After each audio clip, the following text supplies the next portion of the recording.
नमस्कार दोस्तों, स्वागत है आप सभी का एक बार फिर मेरे फिजिक्स ऑप्शनल की लाइव क्लास में। और ये 26 क्लास है हमारा। So let be share the PDF with you.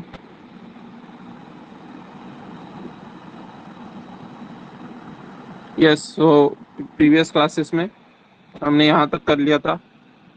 ये जो ये नजर, ठीक है, तो रुकिए एक मिनट।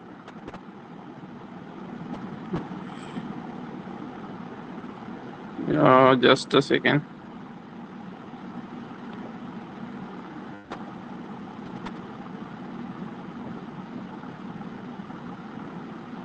यस, सो हमने यहाँ तक कर लिया था कि sum of kinetic energy and potential energy, जो पार्टिकल जब भी सेंटर फोर्स फील्ड में मूव करता है तो सेंट्रल फोर्स फील्ड में मूव करने वाले पार्टिकल का जो काइनेटिक एनर्जी और पोटेंशियल एनर्जी का सम होता है वो कांस्टेंट के इक्वल होता है। यहाँ तक हमने कर लिया था, ठीक है ना। ये प्रॉपर्टी हो गई थी ये प्रीवियस क्लासेस में। अब हमारा नेक्स्ट टॉपिक शुरू होता है इक्वेशन ऑफ पाथ और ऑर्बिट, ठीक है। सेंट्रल फोर्स फील्ड में चल रहा है तो उसका इक्वेशन ऑफ पाथ या इक्वेशन ऑफ ऑर्बिट कैसे निकालेंगे, ये हमें करना है, ठीक है। This is also UPSC PYQ, okay. तो देखिए दोस्तों, एक्सेलरेशन किससे दिया जाता है। पार्टिकल यदि कोई प्लेन में मूव कर रहा है, यदि कोई पार्टिकल प्लेन में मूव कर रहा है तो उसका एक्सेलरेशन कैसे दिया जाता है। पोलर कोऑर्डिनेट्स में कैसे दिया जाएगा, a is equal to this much, ठीक है। आप सभी जानते हैं कि कार्टेशियन कोऑर्डिनेट में जो एक्सेल आई कैप प्लस ए वाई जे कैप के बराबर होता है। तो ये कार्टेशियन वाली बात हो गई। तो ये कार्टेशियन वाली बात में आप जानते हैं कि आई कैप जो है ये एक्स एक्सिस की डायरेक्शन में होता है, जे कैप जो है ये वाई एक्सिस की डायरेक्शन में होता है। और ये that's how we find the acceleration, okay, ये आप जानते हैं। लेकिन चूंकि हम प्लेन पोलर कोऑर्डिनेट्स में बात कर रहे हैं तो प्लेन पोलर कोऑर्डिनेट तो एक रेडियल कंपोनेंट आएगा, ठीक है ना। सो रेडियल कंपोनेंट को आर कैप से दिखाते हैं और ट्रांसपोनेंट को थीटा कैप से दिखाते हैं। ये पिछले क्लासेस में आपको बता दिया है मैंने। सो एक्सेलरेशन यदि पार्टिकल का निकालना है, कोई किसी प्लेन में मूव होने वाले पार्टिकल का, तो कैसे निकालोगे। Acceleration is equal to A R R head plus A theta theta head, ठीक है ना। जहाँ पे ए आर जो है ये रेडियल कंपोनेंट है और ए थीटा जो है ये ट्रांसवर्स कंपोनेंट है। जैसे कार्टेशियन में करते थे वही चीज, जो ए एक्स होता था वो आपका एक्स डायरेक्शन में कंपोनेंट होता था और ए वाई जो होता था वो आपका वाई डायरेक्शन में कंपोनेंट होता था। ठीक उसी तरीके से ये रेडियल कंपोनेंट होगा और ये ट्रांसवर्स कंपोनेंट होगा, ठीक है। So that's how the expression for acceleration is given in plane polar coordinates for a moving particle, ठीक है। नाउ अगर मोशन सेंट्रल फोर्स में हो रहा है, सपोज ये तो एक्सेलरेशन हो गया पार्टिकल का, प्लेन में मूव कर रहा है वो पार्टिकल का हो गया। तो हम यहाँ पे moving in a plane particle क्यों ले रहे हैं, थ्री डायमेंशनल वाला पार्टिकल क्यों नहीं ले रहे। मतलब जैसे कार्टेशियन में एक्स और जेड कंपोनेंट होते थे ना आपके, तो हम थ्री डायमेंशनल वाला पार्टिकल क्यों नहीं ले रहे, क्योंकि हमने पिछले क्लासेस में पढ़ा है कि सेंट्रल फोर्स फील्ड में पार्टिकल ऑलवेज प्लेन में मूव करता है, ठीक है ना, एक ही प्लेन में मूव करता है। सो द एक्सेलरेशन का जो एक्सप्रेशन आएगा सेंट्रल का, वो इसी के बराबर आएगा, ठीक है ना। मूव करता है पार्टिकल, ठीक है। हमने प्रूव की थी प्रॉपर्टी, उसका जे का क्वांटम का जो डायरेक्शन है कांस्टेंट आया था, ठीक है ना, याद कीजिए वो सब चीजें, ठीक है। acceleration of particle is given by this if motion is under a central force। यदि मोशन सेंट्रल फोर्स में हो रहा है, if motion takes place under a central force, तो बहुत स्वाभाविक सी बात है कि ट्रांसवर्स कंपोनेंट जो होगा एक्सेलरेशन का वो जीरो के बराबर आ जाए। भी बात बता चुका हूँ पिछले क्लासेस में। ये जैसे ओरिजिन है, ये रेडियल वेक्टर है, ठीक है, और ये कोई पॉइंट पी है सपोज, ठीक है। तो होता क्या है कि रेडियल डायरेक्शन में जो कंपोनेंट होगा वो ए आर के बराबर होगा, ठीक है ना, और ट्रांसवर्स डायरेक्शन में जो कंपोनेंट होगा वो ए थीटा के बराबर होगा। समझ में आ रही है बात। So acceleration of particle moving in a plane is this and equation of motion under central force में, अगर आपको पता है भली बात ही, में फोर्स लगता है सेंट्रल फोर्स फील्ड में, या रेडियल डायरेक्शन में केवल फोर्स लगता है, तो ट्रांसवर्स कंपोनेंट जीरो होगा naturally, there will be no transverse component, क्योंकि किसी भी वेक्टर का उसके परपेंडिकुलर डायरेक्शन में कंपोनेंट क्या होता है, जीरो होता है, और transverse, so the component will be zero in perpendicular direction. So that's why transverse component of acceleration is equal to zero. So I can write equal to AR R hat. ठीक है, AR R hat लिख सकता हूँ, ये तो छोटे मतलब पिछले क्लासेस से बताते आ रहा हूँ मैं, ठीक है. So I don't think there is any need to repeat this, क्योंकि आर वेक्टर के अलॉन्ग ही हमारा पार्टिकल रहेगा हमेशा. तो आर वेक्टर के अलॉन्ग या तो इस साइड फोर्स एक्ट करेगा या तो इस साइड एक्ट करेगा. अगर फोर्स इस साइड या इस साइड ही दो ही डायरेक्शन में एक्ट कर रहा है, तो एक्सेलरेशन भी नेचुरली या तो इस डायरेक्शन में होगा या तो इस डायरेक्शन में होगा. जब ए आर पॉजिटिव होगा, जब ए आर पॉजिटिव होगा तो इस डायरेक्शन में, यानी अवे फ्रॉम सेंटर होगा एक्सेलरेशन. और जब ए आर निगेटिव होगा तो टूवर्ड्स द सेंटर, यानी कि टूवर्ड्स ओ एक्सेलरेशन होगा. समझ में आ रही है बात? सो R hat will assume this direction और this direction, ठीक है ना, towards from वाली डायरेक्शन. समझ में आ रही? सो A इक्वल टू AR के बराबर आ गया. मैं यहाँ से मैग्नीट्यूड लिख दूंगा तो AR के बराबर होगा, क्योंकि R hat क्या है, यूनिट वेक्टर है, ठीक है ना. किसी भी वेक्टर को मैं लिख सकता हूँ कैसे, ये बात, मतलब उस वेक्टर का magnitude into unit vector in that direction. Now R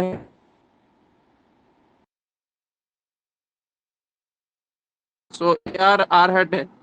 so A head की जगह पे क्या है, आर हेड है, और ए की जगह पे ए आर तो है ही. तो मैं A equal to A R लिख सकता हूँ यहाँ से, ठीक है ना. तो A equal to A R लिख दिया मैं. समझ में आ रही है बात? Now A equal to A R तो हो गया, मतलब कि रेडियल कंपोनेंट के बराबर ही हमारा एक्सेलरेशन का मान है. थीटा का ये पिछले क्लासेस में निकाला था दिस रिजल्ट.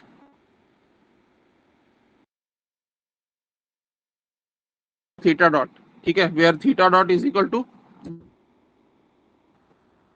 पिछले क्लास में. सो यहाँ से ए थीटा का वैल्यू इसके बराबर आया. अब देखिए दोस्तों, ट्रांसवर्स कंपोनेंट जीरो है, a theta is the transverse component. तो अब अभी बताया मैंने कि ट्रांसवर्स कंपोनेंट जीरो के बराबर है, तो ये इसका जो मान है ये जीरो के बराबर रख दोगे. नाउ अगर इसका मान जीरो के बराबर रखते हो तो ये आर तो राइट हैंड साइड जाएगा, तो ये देगा क्या तुमको, D by D R of R square theta dot equal to zero के बराबर देगा. तो यहाँ से क्या निकल के आ रहा है, r square theta dot is equal to constant निकल के आ रहा है, ठीक है ना. So r square theta dot is equal to constant, क्योंकि किसी भी चीज का डेरिवेटिव जब जीरो होता है तो वो चीज कांस्टेंट होती है. समझ में आ रही है बात? सो आर स्क्वायर थीटा डॉट किसके बराबर आता है, ठीक है. सो यहाँ से निकल के आ गया ये चीज. Now let this constant be H, मैं इसको एच मान लेता हूँ, ठीक है.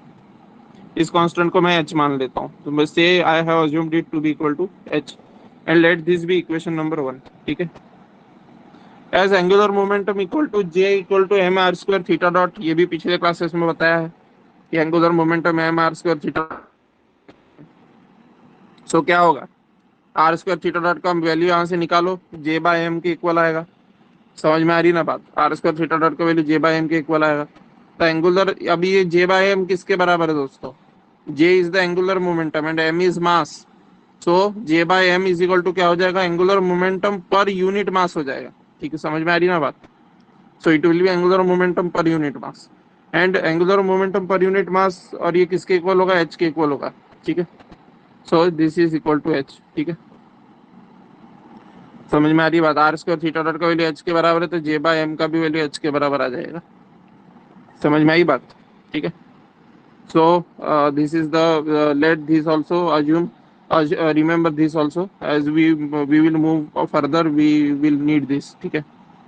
Okay, so now acceleration of the particle a equal to ar equal to r double dot minus r theta dot square.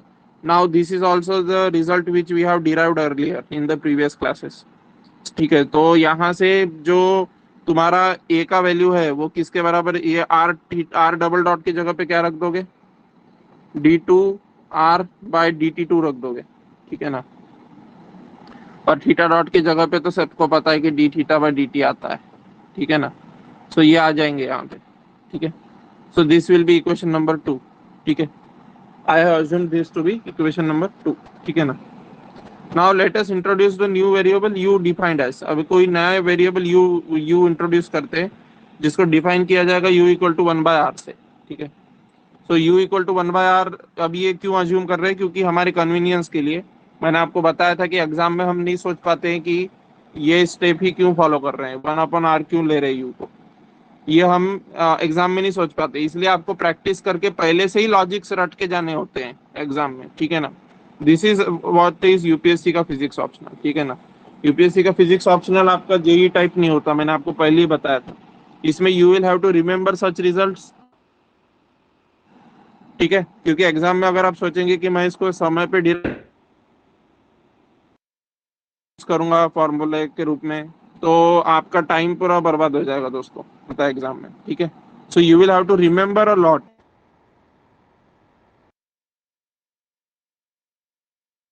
करना ये सारे रिजल्ट को। और आर डबल डॉट का वैल्यू आर ये यहाँ करना चाहिए। So let this be equation number 2। ये नया वेरिएबल लिया, तो मैं इसको डिफरेंशिएट करता हूँ बोथ द साइड, ठीक है। सो यहाँ से इसको, ठीक है ना। So d r by D t करने पे 1/u आएगा, d by D t of 1/u। So I will then write, वो जो बोलते हैं ना आप चेन रूल ही बोलते,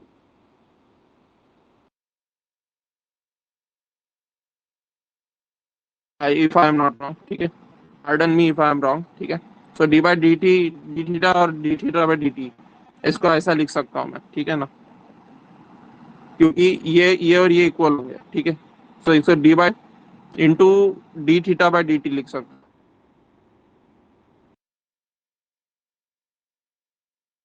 -1/u स्क्वायर आएगा, इसका डिफरेंशिएशन कीजिए, D theta by D by D theta 1/u कीजिए, तो क्या आएगा आपका, माइनस साइन सामने आ जाएगा, यू स्क्वायर हो जाएगा, मल्टीप्लाइड में क्या हो जाएगा, D you by D theta हो जाएगा। समझ में आ रही ना बात। So this is the thing which we got. D theta by D T किसके बराबर है, थीटा डॉट के बराबर है। So this will remain as it is, ठीक है। सो डी डी टी को मैं थीटा डॉट लिख दूंगा। फिर मैं थीटा डॉट का वैल्यू मैंने पिछले इसमें निकाला है, पीछे के स्लाइड में निकाला है थीटा डॉट का। यहाँ से थीटा डॉट को मैं क्या सब्स्टिट्यूट कर सकता हूँ, यहाँ से theta dot equal to h by r square substitute कर सकता हूँ। So I will substitute over here theta dot की जगह पे एच बाय आर स्क्वायर, ठीक है ना। So -1/u square d you by D theta h by r square आ जाएगा। समझ में आ रही है बात। नाउ यू ऑल नो कि u square r square equal to किसके बराबर होगा, यू आर का whole square. R is equal to 1 है, हमको पता है यहाँ से। सो दिस टर्म, जो ये इतनी टर्म दिख रही है यहाँ पे, इन दोनों का जो प्रोडक्ट है, ठीक है ना। Let me take the highlighter. इन दोनों का जो प्रोडक्ट है, इसको 1 के इक्वल आना चाहिए। एक्सप्रेशन बनेगा d r by D t equal to -h d you by D theta, ठीक है। D r by D t आया -h by d you by D theta के बराबर। समझ में आ रही है बात। नाउ ये तो आ गया मेरा, लूंगा ठीक है। D r by D theta को मैं फिर से डिफरेंशिएट करूंगा। So what will I get, I will write like this, then d r by D theta के जगह पे मैं ये सब्स्टिट्यूट करूंगा, ठीक है। So I have substituted the previous slide का ये ओवर हियर, ठीक है। समझ में आ रही बात। Then I will find the d by D t, ठीक है। So d by D t, अब एच तो कांस्टेंट है, एच तो बाहर आ जाएगा। एंड ये किसके बराबर होगा, डी बाई, ये देखिए दोस्तों यहाँ पे एक स्टेप नहीं लिखी है मैंने, ये इसके बराबर होगा, ठीक है।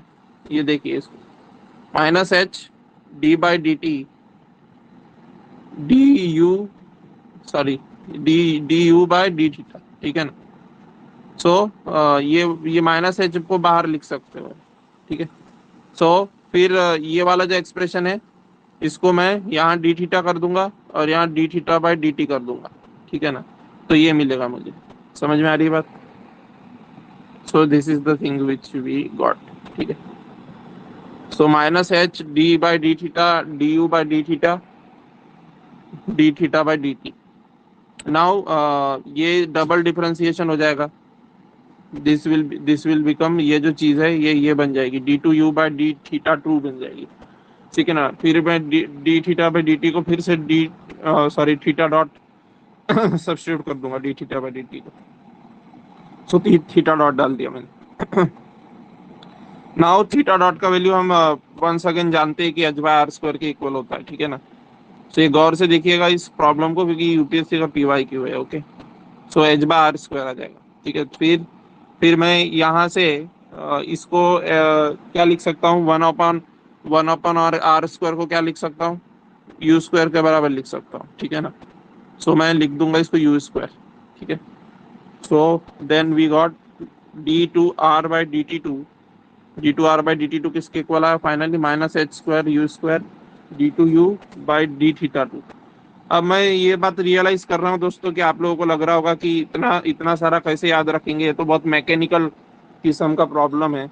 लेकिन दोस्तों सच्चाई यही है कि मैकेनिकल प्रॉब्लम्स ही आते हैं यूपीएससी सीएससी के फिजिक्स ऑप्शनल में, ठीक है ना।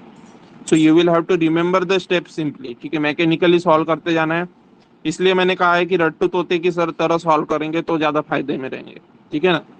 सो यहाँ फिजिक्स का विद्वान होने की जरूरत नहीं है आपको, जबकि आपका जो जेई का एग्जाम होता है, जेई का जो फिजिक्स होता है, नीट का जो फिजिक्स होता है, ठीक है ना, उसमें आपको फिजिक्स का विद्वान होने की जरूरत पड़ती है, आपके कंसेप्ट क्लियर रहने चाहिए, ठीक है ना। या फिर कुछ हद तक मैं C S I R UGC NET का जो फिजिक्स है, C S I R UGC NET के फिजिक्स को भी मैं काफी हद तक कंसेप्चुअल मानूंगा, ठीक है। पर आपका जो ये वाला जो फिजिक्स है, यूपीएससी सीएससी का जो फिजिक्स ऑप्शनल है, ये ज्यादातर मैकेनिकल है। 80 to 85% of your question paper is mechanical, ठीक है ना। कंसेप्ट बेस्ड आपके बहुत कम प्रॉब्लम्स आते हैं, ठीक है। ओनली मैं अगर कहूँ आप अगर क्वेश्चन पेपर उठा के देखेंगे तो 5% आपके कंसेप्ट बेस्ड क्वेश्चंस होते हैं सिर्फ, ठीक है ना। कंसेप्ट बेस्ड इतने क्वेश्चन होते हैं 5%, बाकी का 85% क्वेश्चन जो है वो मैकेनिकल होता है। मैकेनिकली जैसे ये सॉल्व किया जा रहा है प्रॉब्लम, और आपका जो बाकी का बच जाता है जो 10% वो न्यूमेरिकल्स होते हैं। समझ में आ रही है ना बात। So this is the distribution in UPSC CSC physics optional paper, ठीक है। सो इस चीज के लिए तैयार रहना है, आप जितना ज्यादा प्रैक्टिस करेंगे उतना आपको याद हो जाएगा कि इस स्टेप के बाद ये करना है, इस स्टेप के बाद ये करना है करके, ठीक है। So d two r by D t two किसके इक्वल आया, minus h square u square d two u by D theta square, ठीक है, डी थीटा टू स्क्वायर नहीं, सॉरी। नाउ इक्वेशन 2 में ये सारी वैल्यूज को सब्स्टिट्यूट कर देंगे, ठीक है। इक्वेशन नंबर 2 में करेंगे सब्स्टिट्यूट। अब देखिए इक्वेशन नंबर 2 क्या है, ये है इक्वेशन नंबर 2, इसमें सब्स्टिट्यूट करना है मुझे, ठीक है ना। ये सारे values d two r by D t two इसके बराबर ये सब्स्टिट्यूट करना है इक्वेशन 2 में। D two r by D t two यहाँ सब्स्टिट्यूट करेंगे, d theta by D t की जगह पे क्या सब्स्टिट्यूट किया है इसने, d theta by D t की जगह पे एच यू स्क्वायर सब्स्टिट्यूट किया है, ठीक है ना। और ये देखिए कि उसने किया क्या है, d two r by D t two की जगह पे ये सब्स्टिट्यूट कर दिया, minus h square u square d two u by D theta two, ठीक है। मतलब यहाँ पे किया है substitute minus h square u square, ठीक है, d two u by D theta two, यहाँ ये सब्स्टिट्यूट किया, आर की जगह पे 1/u सब्स्टिट्यूट किया, D theta by D t की जगह पे क्या सब्स्टिट्यूट किया, एच यू स्क्वायर सब्स्टिट्यूट किया।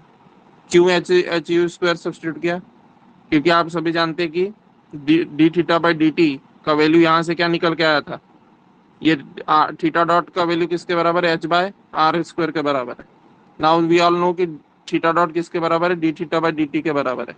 एच बाय आर स्क्वायर मतलब एच यू स्क्वायर हो जाएगा, ठीक है ना, क्योंकि one you equal to 1/r के बराबर है कि नहीं। सो एच यू स्क्वायर आ गया, सो एच यू स्क्वायर इसके जगह पे सब्स्टिट्यूट किया। सो इक्वेशन 2 का में तब्दील हो गया, इसमें तब्दील हो गया, ठीक है। ये जो दिख रहा है नजर आ रहा है, इसमें तब्दील हो गया इक्वेशन 2, ठीक है। नाउ वी ऑल नो कि अब मैं यहाँ पे इसको h square by u square से बोथ द साइड डिवाइड करूंगा, ठीक है। Both the side h square by u square से डिवाइड कर दोगे, ठीक है। तो इसके नीचे भी h square by u square आएगा, इसके नीचे भी h square by u square आएगा। So this is the thing which you will get. Let this be equation number A1, ठीक है। इसको इक्वेशन नंबर A1 मान लिया, ठीक है। नाउ आप सभी जानते हैं, बस हमारा आंसर आ ही गया है। देखिए ए एक आय का फंक्शन है, ए फंक्शन है आर का। क्यों? क्योंकि मैंने क्या बोला था, शुरू के क्लासेस याद कीजिए। सेंट्रल फोर्स में जो एक्सेलरेशन होता है वो रेडियस का ये होता है, ठीक है। उसका फंक्शन होता है, ठीक है ना। रेडियस है ना, रेडियस नहीं सॉरी, मतलब पोजीशन वेक्टर का फंक्शन होता है, ठीक है ना। सो फोर्स यदि पोजीशन वेक्टर का फंक्शन हो गया तो force equal to m a होता है, तो एक्सेलरेशन भी पोजीशन वेक्टर का फंक्शन होगा, बस एम से डिवाइडेड होगा, ठीक है ना। मास से डिवाइड कर देंगे तो ये आ जाएगा both the side. So acceleration equal to f of r divided by m. F of r क्या है? जो हमारा सेंट्रल फोर्स होता है वो पोजीशन वेक्टर का फंक्शन होता है, ठीक है ना। So f of r by m आ गया, ठीक है। सो मैं यहाँ पे एफ ऑफ आर की जगह पे एफ ऑफ 1/u लिख दूंगा। समझ में आ रही बात? एफ ऑफ आर की जगह पे क्या लिख दूंगा? एफ ऑफ 1/u लिख दूंगा। समझ में आ रही है ना बात? सो एफ ऑफ 1/u लिख दिया और h equal to j by m लिख दिया, ठीक है ना। h equal to j by m लिख दिया, तो यहाँ पे जे बाय एम सब्सटीट्यूट कर देंगे एच स्क्वायर की जगह। सो this is the thing which you will gate. So finally अगर आप यहाँ पे सब्सटीट्यूशन के मेथड सॉल्व कर लगाते जाएंगे सब्सटीट्यूशंस, सो ए की जगह पे ये सब्सटीट्यूट कर दो, एच की जगह पे ये सब्सटीट्यूट कर दो, so finally you will get this, ठीक है। तो सब्सटीट्यूट करने पे वो दिखेगा कैसे वो भी मैं दिखाई देता हूँ। ये सब्सटीट्यूट करना I don't think there is any need, but मैं RHS का क्या हाल होने वाला है ये दिखा देता हूँ, ठीक है। ये इसके बराबर है। Now substitute a equal to this much, ठीक है। तो ए को मैंने सब्सटीट्यूट किया f of 1/u divided by m, ठीक है ना, minus sign as it is. Then h का वैल्यू जे बाय एम के बराबर है, तो मैं क्या कर दूंगा, j square by m square आ जाएगा ये, ठीक है। तो j square by m square आ जाएगा, तो बाय एम स्क्वायर किधर चला जाएगा? ऊपर चला जाएगा। समझ में आ रही ना बात? So this is the thing which you will get. And then ये जो है, ठीक है, एम स्क्वायर और ये एम में से एक एम कट, तो ये एम बचेगा। So minus m j square by j square, और फिर ये यू स्क्वायर भी आएगा यहाँ से, ठीक है। सो ये यू स्क्वायर भी बचा एज इट इज। समझ में आ रही है बात? So this is the thing, equation number A2। घर जाके इसको रफ में सॉल्व करके देखिएगा। This is the equation of orbit which we got, ठीक है। नाउ इसको इक्वेशन ऑफ ऑर्बिट क्यों बोल रहे हैं दोस्तों? ये हमने बेसिकली इतने सारे स्टेप्स तो किए, इतने सारे स्टेप्स हमने किए, लेकिन किया क्या है हमने? हमने किया कुछ नहीं है। जो शुरू हमारा इक्वेशन आया था ना, जो हमारा शुरू का इक्वेशन था ये चीज, ठीक है। जो हमारा शुरू का इक्वेशन था, इक्वेशन नंबर 2, जो कुछ इस तरीके से नजर आ रहा था आपको, ठीक है। जो ये इक्वेशन नंबर 2 आपको नजर आ रहा था, ये इसको यहाँ से मैंने टी एलिमिनेट किया है। ये सारे स्टेप्स जो मैंने किए हैं ये यहाँ से टी एलिमिनेट करने के लिए किए हैं। इक्वेशन ऑफ ट्रेजेक्ट्री का मतलब क्या है दोस्तों? देखिए, आप जैसे बचपन में सर्कल का इक्वेशन लिखते थे, x square plus y square equal to r square लिखते थे कार्टेशियन कोऑर्डिनेट में। स्ट्रेट लाइन का इक्वेशन लिखते थे y equal to mx plus c, ठीक है। सो ये इक्वेशन ऑफ ट्रेजेक्ट्री है दोस्तों कार्टेशियन कोऑर्डिनेट में। अब ये इक्वेशन ऑफ ट्रेजेक्ट्री है, ये सर्कल दिखाता है, ये स्ट्रेट लाइन दिखाता है। तो मुझे बताइए, इसमें दो ही वेरिएबल है, एक तो x है और एक तो y है, r तो कांस्टेंट है, ठीक है। यहाँ पे भी दो ही वेरिएबल है, y और x वेरिएबल है, m और c तो कांस्टेंट है, ठीक है ना। तो ऐसी स्थिति में यहाँ पे जैसे ये तो ये इक्वेशन ऑफ ट्रेजेक्ट्री इसलिए कहलाए क्योंकि मैंने केवल दो वेरिएबल के टर्म्स में सारा खेल खेल दिया। केवल एक्स और वाई जो दो वेरिएबल है उनके टर्म्स में सारा का सारा इक्वेशन पाथ बता दिया। उसी तरीके से यहाँ पे dt जो है ये वेरिएबल आर और थीटा के हमें इक्वेशन ऑफ ट्रेजेक्ट्री निकालना है, मतलब पोलर कोऑर्डिनेट्स में इक्वेशन ऑफ ट्रेजेक्ट्री निकालना है। और पोलर कोऑर्डिनेट्स होते हैं केवल और केवल आर और थीटा। तो हमें इस इक्वेशन में केवल और केवल आर और थीटा चाहिए, हमें टी नहीं चाहिए, तो हमारा काम बनेगा। समझ में आ रही है ना बात? इसलिए हमने टी को एलिमिनेट करने के लिए जो इतना सारा हमने किया आज पूरी क्लास में। समझ में आ रही है? So this is what we can say about this. So equation of trajectory, चूंकि थीटा और आर के टर्म्स में हमारा एक्सप्रेशन होना चाहिए तभी वो इक्वेशन ऑफ ट्रेजेक्ट्री होगा, इसलिए हम टी को एलिमिनेट किया और फाइनली हमें ये एक्सप्रेशन मिला। अब कुछ बच्चे यहाँ पे बोलेंगे थीटा और यू के टर्म्स में हुआ, थीटा और आर के टर्म्स में नहीं हुआ, ठीक है। लेकिन दोस्तों बड़ी बात नहीं है, u इक्वल टू 1/r है, सबको पता है। तो मैं थीटा और u के टर्म्स में इक्वेशन ऑफ ट्रेजेक्ट्री लिखूं या थीटा और r के टर्म्स में लिखूं, वो तो मर्जी मेरी है ना दोस्तों, मर्जी मेरी है। ये u एन ए 1/r ही तो है ना, तो मैं तो लिख सकता हूँ उसके टर्म्स में। जैसे आप अगर equation of motion, equation of ये लिखें m/x+c, ऐसा कुछ अगर आप इक्वेशन लिखते हैं तो ये इक्वेशन ऑफ ट्रेजेक्ट्री थोड़ी बदल जाता है दोस्तों। यहाँ पे मैं x की जगह पे 1/x की जगह पे मान लीजिए कोई वेरिएबल v मान लेता हूँ, तो ये y इक्वल टू mv+c हो जाएगा। तो इक्वेशन ऑफ ट्रेजेक्ट्री थोड़ी बदल गया, क्योंकि v तो 1/x ही है। समझ में आ रही है ना बात? 1/x इक्वल टू v है, तो मैं y और v के टर्म्स में लिखूं जहाँ पे v इक्वल टू 1/x है, या फिर y और x के टर्म्स में लिखूं, बात तो एक ही होगी कार्टेशियन में। उसी तरीके से यहाँ पे चूंकि r इक्वल टू 1/u है, इसीलिए u और थीटा के टर्म्स में लिखो, चाहे r और थीटा के टर्म्स में लिखो, बात एक ही होगी, trajectory will be the same. इसको, इस इक्वेशन को एग्जाम में, ये इक्वेशन ऑफ ऑर्बिट आ जाने के बाद में, ये इक्वेशन ऑफ ट्रेजेक्ट्री आ जाने के बाद में आपको u के जगह पे r सब्सटीट्यूट करने की जरूरत नहीं है दोस्तों। कुछ बच्चे यहाँ पे सोचेंगे कि मैं u की जगह पे r सब्सटीट्यूट कर दूंगा और फाइनल आंसर फिर निकालूंगा, चाहे तो निकाल सकते हैं, लेकिन that the expression will not look so good, ठीक है ना। जितना अच्छा ये एक्सप्रेशन नजर आ रहा है उतना अच्छा दिखेगा नहीं फिर वो एक्सप्रेशन। समझ में आ रही ना बात? इसलिए बेहतर यह है कि यू और थीटा के टर्म्स में ही रहने दो एग्जाम में, आपको फुल मार्क्स मिलेंगे। यहाँ पे u की जगह पे 1/r यहाँ सब्सटीट्यूट करके और फलानी स्टेप्स मुझे करनी है, तो आप अपना काम बढ़ा रहे हो बस, ठीक है। सो इसलिए no, there is no need to substitute u equal to 1/r and solving this double derivative and again finding the equation of orbit, ठीक है ना, इन टर्म्स ऑफ r। उसकी कोई जरूरत नहीं है, ये आपने निकाल लिया, दिस इज सफिशिएंट, ठीक है।